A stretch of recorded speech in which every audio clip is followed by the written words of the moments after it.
Now, as promised, our special segment, Quarter Se Quarter Tak, we look at sectoral expectations every day, different sectors. Sonia has walked across to the big wall and she's going to take us through the expectation from the auto sector for the quarter, for the third quarter. Sonia, over to you. Well, let's talk about what to expect this quarter from the auto sector, right? The demand environment is stable across most segments post the festive season. Revenue growth is expected to slow down in a couple of pockets like the two-wheeler sector, while the medium and heavy commercial vehicle sector growth is expected to be strong. Now, Maruti and M&M are expected to report a revenue growth of anywhere between 20 to 40%, as you can see on this screen, while commercial vehicle players like Ashok Leyland are expected to report a very strong 61% growth in this quarter gone by on a year-on-year basis. The laggards, as we all know, are two-wheeler makers like Hero and Bajaj Auto that have been hit due to no recovery in the rural demand and a slowdown in the export market. So look at that. Hero barely a 1% growth in the revenues, while Bajaj could see a fall of 3%.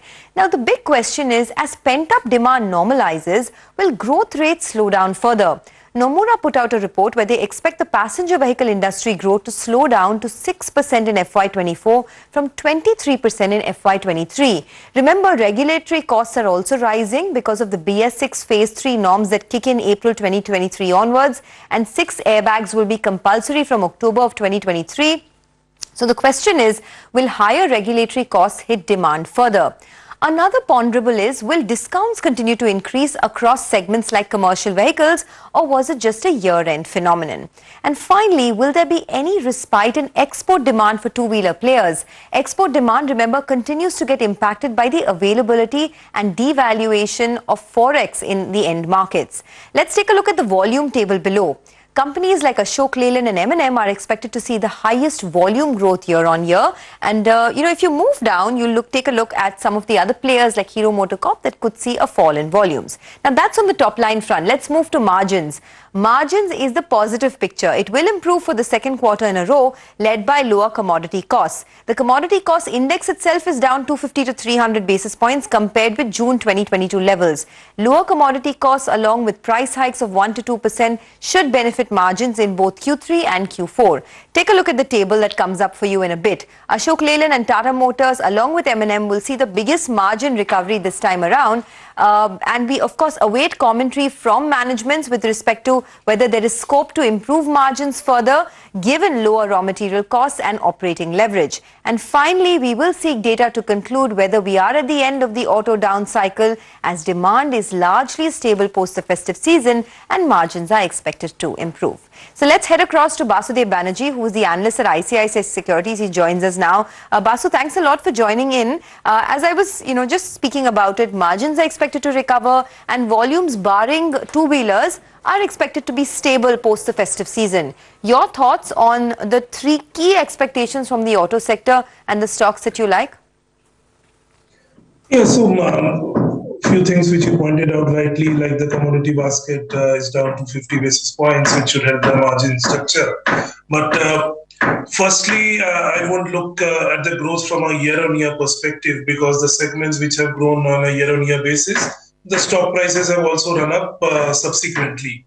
It is all about the sequential volume movement and margin outlook which will drive the price and the forward business outlook. So from that angle, if you look at the two years where volumes were down mid-teens on a sequential basis, that will balance out the benefit of raw mat decline. So from that aspect, this quarter we expect two-wheelers to report a weak set of numbers. And as you rightly mentioned, if you look at the stock prices of two-wheelers also, they have been laggards. So you can say that the weak results are already built into the price, and that's why stocks have corrected or gone nowhere. Correspondingly, from a result perspective, the number which you showed on the screen for Tata Motors India business margin, which is 10.6%, if that comes from 6% last quarter, it will be a big positive surprise. We don't expect such a major jump on a sequential basis. 6% can become 8.5%, 10% plus doable in Q4, where seasonally it's the strongest quarter in terms of volume. So yes, we are most positive on the commercial vehicle space, where price hike retention ratio is at a 70 to 80% level compared to 20-30% in the previous upcycle. So that means if you are hiking prices by 1,000 rupees, your effective price hike is almost 700, 800 rupees. So that is quite a positive signal, and we are already halfway through the CV upcycle. So it's now the turn of margin improvement for the CV players. Volume growth has been stupendously strong. So yeah, from this quarter onwards, margin improvement for CV players will be the key driver from a stock price perspective. For passenger cars, as you rightly pointed out, 20% plus growth anyways is not sustainable. And the good part is if you look at 20% growth was on the background of 12 to 15% blended price hikes to pass on the commodity inflation. Next year, the BS6 phase 2 or the airbags price hikes won't be of that extent. So despite lower price hikes, fuel costs being subdued, still because of base effect and consolidation, industry growth should normalize down.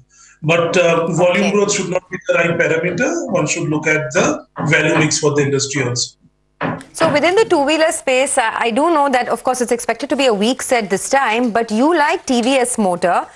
There's also that added benefit for TVS Motor. It's doing exceptionally well in the EV space, although it's a very small portion of the business.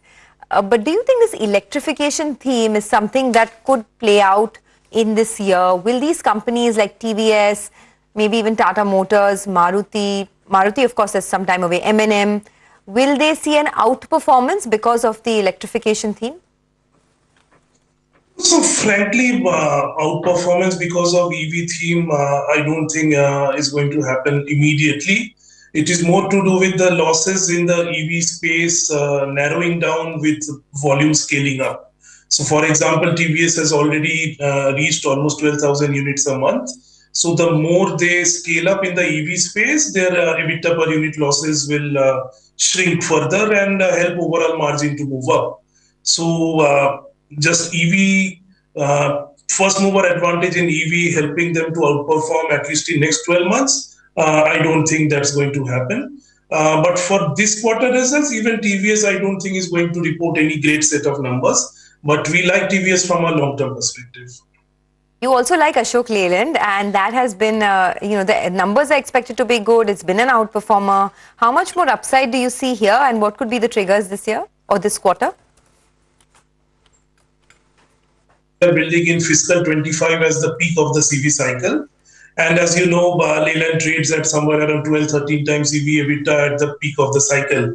So somewhere around further 40% upside from today's level, I'll say that it will peak out from this business cycle perspective. So next trigger will be margin moving up from this 6-7% to upcycle margin of 10%. And that is the next big move to look for in the stock. Okay, happy to chat with you today. Thanks a lot, Basu, for joining in. Have a great day. That's the word coming in on the auto sector. The market, by the way, is so very quiet.